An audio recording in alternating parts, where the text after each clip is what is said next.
उदार चरितानां तु वसुधैव कुटुम्बकम्। सारा संसार एक परिवार, दिव्य दृष्टि।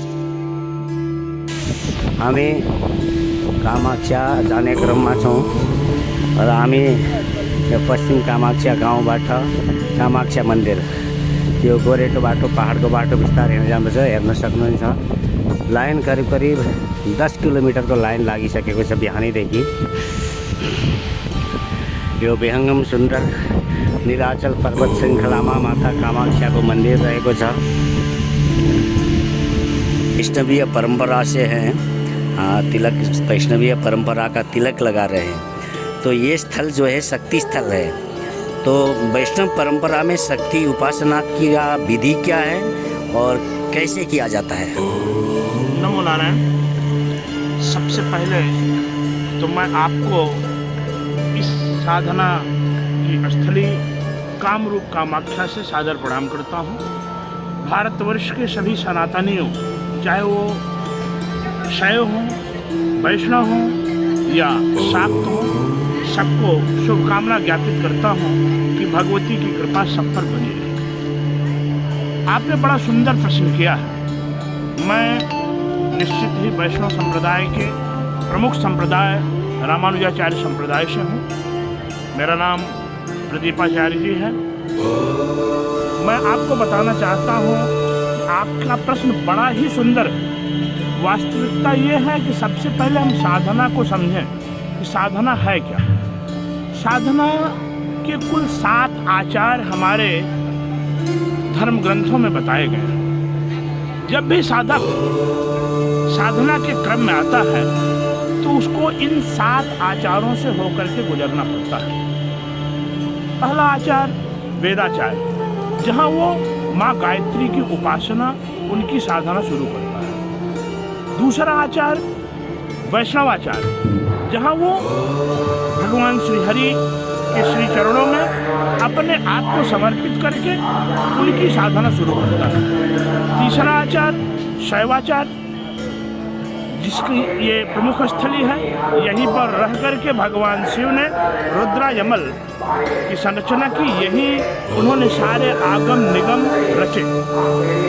इसके बाद हम जब चौथे चरण में पहुंचते हैं तो जिसे हम दक्षिणाचार्य कहते हैं। दक्षिणाचार्य, इसमें साधक जो है अपने आराध्य की, चाहे वो भगवान शिव हो, माँ भगवती हो या भगवान विष्णु, उनकी साधना करता है। पांचवा आचार वामाचार होता है। उसी का अगला रूप सिद्धांताचार्य है और सबसे अंतिम स्वरूप कौलाचार्य। ये स्थली कौलाचार्य की स्थली है। और आपने प्रश्न किया कि आप वैष्णव हैं। सबसे पहले तो मैं आपको बता दूं कौलाचार्य में व्यक्ति दिखता कैसे है। अंतः शाक्ता बहिर्शैवा सभा मध्य च वैष्णवा नाना रूप धरा कौला विचरंती धरातले। यहाँ आपको जो कौलाचारी दिखेंगे, अगर वास्तव में कौलाचारी होंगे तो वो अंतःकरण से भगवती के साधक होंगे, लेकिन बाहर से आपको शैव दिखेंगे। लेकिन जब वो सभा के मध्य में होंगे तो वो आपको वैष्णव संत के रूप में दिखेंगे। कौलाचारी कोई आवश्यकता नहीं कि वो शाक्त का उपासक आपको दिखाई दे या शिव का उपासक दिखाई दे या वैष्णव का उपासक दिखाई दे। यहाँ विभिन्न रूप में सारे साधक जो कौलाचारी हैं, कोई आपको वैष्णव दिखेंगे, कोई शाक्त दिखेंगे, कोई शिव दिखेंगे। निश्चित ही ये कौलाचारी साधना के जब अंतिम चरण में व्यक्ति पहुंचता है तो वह अपने आप को वैष्णव संत के रूप में प्रदर्शित करता है, लेकिन अंतःकरण से भगवती का उपासक होता है। जैसे उपासना में आप रामानुज संप्रदाय के वैष्णव माने जाते हैं, आपने खुद भी बताया। तो यहाँ पर अनन्य और शेषत्व, अनन्य भोग्यत्व, अनन्य और शरणत्व की बात होती है। तो ये आप जो शरणागत हो जिनके, तो वो संप्रदाय तो इस तरह जो है इतर देवताओं की उपासना में निष्ठा नहीं रखती। हाँ, निश्चित ही इसका रहस्य क्या है? निश्चित मैं आपको बता दूं कि साधना की दो पुस्तकें जो प्रमुख पुस्तकें हैं उसमें आपने रुद्रा यमल देखा। रुद्रा यमल के अलावा भी एक बहुत प्रसिद्ध साधना का क्रम है जिसे हम कृष्णा यमल कहते हैं। हम कृष्ण की उपासना करते हुए अपने ही आराध्य की उपासना करने के लिए यहाँ आए हैं। हम कृष्णा यमल के साधक हैं। निश्चित ही भगवान श्री कृष्ण ही मेरे अंतःकरण में निवास करते हुए, क्योंकि शक्ति का ही एक स्वरूप, परम तत्व ही एक स्वरूप है, निश्चित ही भगवान कृष्ण भी उसी परम तत्व में है। इसलिए हम इस संपूर्ण सृष्टि के एकमात्र कर्ता, चाहे उसमें हम जगतजननी जगदम्बा भगवती त्रिपुर सुंदरी कामरूप कामाख्या कह लें या भगवान श्री हरि विष्णु कह लें, हमारे लिए सारी शक्तियाँ एक समान हैं। क्योंकि जब व्यक्ति कौलाचार में आता है तो वह उसके लिए एकमात्र शक्ति ही सभी स्वरूपों में दिखाई देती है। अब जैसे ये कामाख्या भगवती है, वास्तव में कामाख्या का स्वरूप क्या है और कामाख्या से प्राप्त होने वाली चीज़ क्या है, साथ ही काम ये शब्द का अर्थ और महत्व क्या है? देखिए, सामान्य रूप से लोग काम को वासना से जोड़ करके देखते हैं, लेकिन काम शब्द का वास्तविक अर्थ कामना है। इच्छाओं की जहाँ पूर्ति हो वही काम रूप है। माँ कामाख्या इच्छाओं की पूर्ति करने वाली है। निश्चित ही जगतजननी जगदम्बा पराम्बा दुर्गा का यह स्वरूप हर व्यक्ति को पता है कि योनि स्वरूप है। दक्षसुता के 51 टुकड़े होने के बाद यहाँ माता श्री की योनि गिरी, भगवान शिव बेहुल होकर के यहाँ उनकी उपासना में रत हुए और यही उनकी उपासना के क्रम में ही उन्होंने सारे आगम और निगम, चाहे वो तंत्र हो और चाहे ज्योतिष हो, सबकी संरचना यही की। ये साधना की स्थली है, हर तरह के साधकों की सारी कामनाओं को पूर्ण करती है।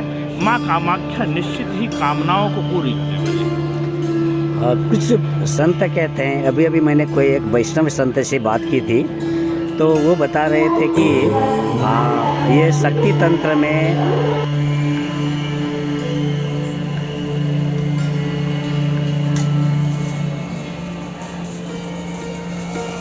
वितरागी संत वैष्णव संत हैं। तो वैष्णव दीक्षा में, वैष्णव जो दर्शन है, ये शरणागति में शक्ति का उपासना का क्या महत्व है?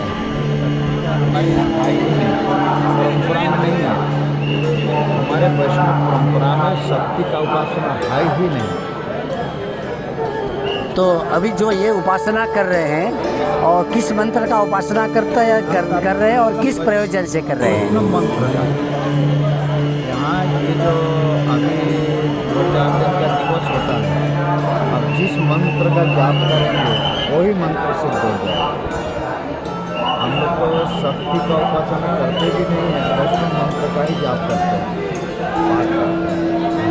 तो ये कामाख्या भगवती का जो नाम है, ये श्री नाम है कामाख्या, ये प्रत्यक्ष काम वासना को अभिभूत करती है या और कुछ चीज़ों को दर्शाता है? अभिभूत तो करती ही हैं, लेकिन मनोकामना सिद्ध करती हैं।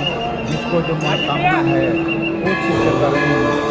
तो तांत्रिकों का गढ़ कहा है, बड़े बड़े जितने भी विश्व में तांत्रिक होते हैं इस समय यहाँ आते हैं और माता से तांत्रिक सीख करके हमसे जाते हैं, सिद्धि करके। तो तांत्रिकों का गढ़ है और बलि प्रथा है यहाँ, बलि प्रथा चलता है। और तांत्रिक का जो कार्य, तांत्रिक का जो मंत्र है, बलि के बिना सिद्ध नहीं होता है। इसलिए यहाँ 2 चीज़ होता है। बोलते हैं कि भाई एक तो बलि प्रथा है तो उसमें प्रसाद के रूप में मांस लेना ही पड़ेगा। दूसरा, यहाँ स्त्री चाहिए, स्त्री संभोग के बिना काम सिद्ध नहीं होगा यहाँ, है ना। इसलिए हमारे वैष्णव संत महात्मा जो हैं इधर आते नहीं, तो दोनों को जो है निषेध किया गया वैष्णवों में। अब आप बोलेंगे आप क्यों आए हैं, तो मैं कोई विशेष कार्य से आया था, है ना, पहली बार आया और कोई मेरा विशेष काम था, वो काम कहीं बन नहीं रहा था, तब जो है माता के दरबार में आया और माता ने काम बना दिया। तो जैसे वैष्णव लोग तो अनन्य और शरण्यत्व, हाँ, अनन्य शेषत्व और अनन्य भोग्यत्व की बात करते हैं, उपायांतर और देवतांतर का उपासना करते ही नहीं। हाँ, ये वैष्णव मत में सर्वत्र पाया जाता है देवतांतर और उपायांतर।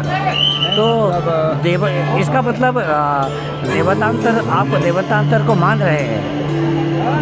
तो मानना पड़ता है भाई, हमारे यहाँ जो है पंच उपासना को माना गया है। अब पंच उपासना में जो है विष्णु को हमने प्रधान लिया है, क्या विष्णु रूप में हो, लक्ष्मी नारायण के रूप में हो, सीताराम के रूप में हो, चाहे राधा कृष्ण के रूप में हो। वैष्णव में हमारे 3 उपासना प्रधान है। अब जो है शक्ति जो है, हम राधा को शक्ति के रूप में मानते हैं, सीता को शक्ति के रूप में मानते हैं, माँ लक्ष्मी को शक्ति के रूप में मानते हैं। हम सोचते हैं हमारा ध्येय ये है, वही जो हमारी राधा है वही कामाख्या माता है। काम रूप में जब होती है राधा तो कामाख्या माता बन जाती है, और वही जो है काम में रहते तो सीता का धारण कर लेती है। अब हमारे यहाँ जैसे शक्ति में भी 3 उपासना को प्रधान बताया गया है, दुर्गा, काली और सरस्वती, है ना। तो हमारे यहाँ जैसे लक्ष्मी है, महालक्ष्मी है, महादुर्गा है, महासरस्वती है, ये तीनों स्वरूप को हम उसी में से करते हैं। एक को महालक्ष्मी मान लेते हैं, एक को महादुर्गा मान लेते हैं, महासरस्वती मान लेते हैं। अम्बुबाची महायोगमा पञ्चदशनाम जुना अखाडाका सन्तहरू, सिद्ध सन्तहरूको यहाँ ब्यानर लागेको छ। विशेष गरेर पञ्चदशनाम जुना अखाडा भारतीय संस्कृति, हिन्दू संस्कृति, सनातन संस्कृतिको संवाहकका रूपमा मानिन्छ र परम्परागत रूपले धर्माचार्यहरूको जुन एउटा आचार्य परम्परा निश्चित छ, एउटा संस्कृति सभ्यताबाट अनुसूचित यो परम्पराका आचार्यहरूको हामीले यहाँ ब्यानरमा दर्शन गर्न सक्दछौँ। साथसाथै विभिन्न प्रकारका नागा बाबाहरू जो वितरागी छन्, सन्यासी छन्, त्यागी छन्, नागा बाबाहरू जो तपश्चर्यारत छन्। अद्भुत दृश्य देखिन्छ र यो अद्भुत दृश्य यो कामाख्यामा, पशुपतिमा पनि हामी देख्न सक्दछौँ, जो आफ्नो मर्यादामा, आफ्नो निष्ठामा, आफ्नो कर्तव्यमा, आफ्नो कर्मको विशेषतामा सदा सर्वदा रत रहनुहुन्छ। यहाँहरूले हेर्न सक्नुहुन्छ कामरूप कामाख्यामा यो नागा साधु बाबाहरूको जुन एउटा महत्त्व छ, उहाँहरूको जुन त्याग छ, उहाँहरूको जुन एक प्रकारको उत्सर्ग छ र जीवन बोध छ, आत्मबोध उहाँहरूले जुन गर्नुभएको छ, यो विशेष प्रकारको मानिन्छ। सबै प्रकारका वासनाहरूबाट निवृत्त भएर जीवन मुक्त व्यक्तिका रूपमा, जीवन मुक्त सन्यासीका रूपमा नागा बाबाहरूलाई जान्न सकिन्छ। र यो विशेष गरेर पञ्चदशनाम जुना अखाडासँग सम्बन्धित स्थानमा विभिन्न नागा बाबाहरूलाई यसरी अलग व्यवस्था गरिएको छ, यहाँहरूले हेर्न सक्नुहुनेछ। हामी यतिखेर कामरूप कामाख्यामा माता भगवती कामाख्या देवी शक्तिपीठबाट यो दिव्य दर्शन पनि गराइरहेका छौँ यहाँहरूलाई। अम्बुबाची पर्वको यो अवसरमा संसारभरका तन्त्र साधना गर्ने, शक्ति साधना गर्ने, श्मशान साधना गर्ने, दुर्गा साधना गर्ने तान्त्रिकहरू सदा सर्वदा केन्द्रमा रहन्छन् र प्रत्येक वर्ष मन्त्र उपासना र तन्त्रको उपासना गर्ने गर्दछन्। त्यहाँ एक जोडी तान्त्रिकहरू जो आफ्नो साधनामा रत हुनुहुन्छ।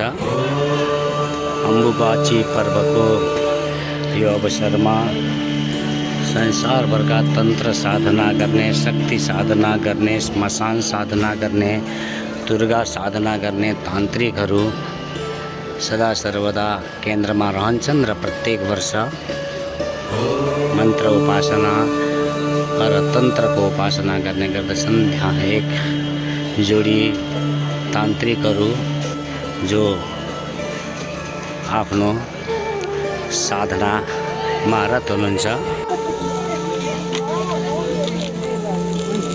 मन्त्र जप अविच्छिन्न निष्ठापूर्वक मन्त्र जप गर्दै यो तन्त्र साधना गर्ने यो महानतम अम्बुबाची पर्व हो।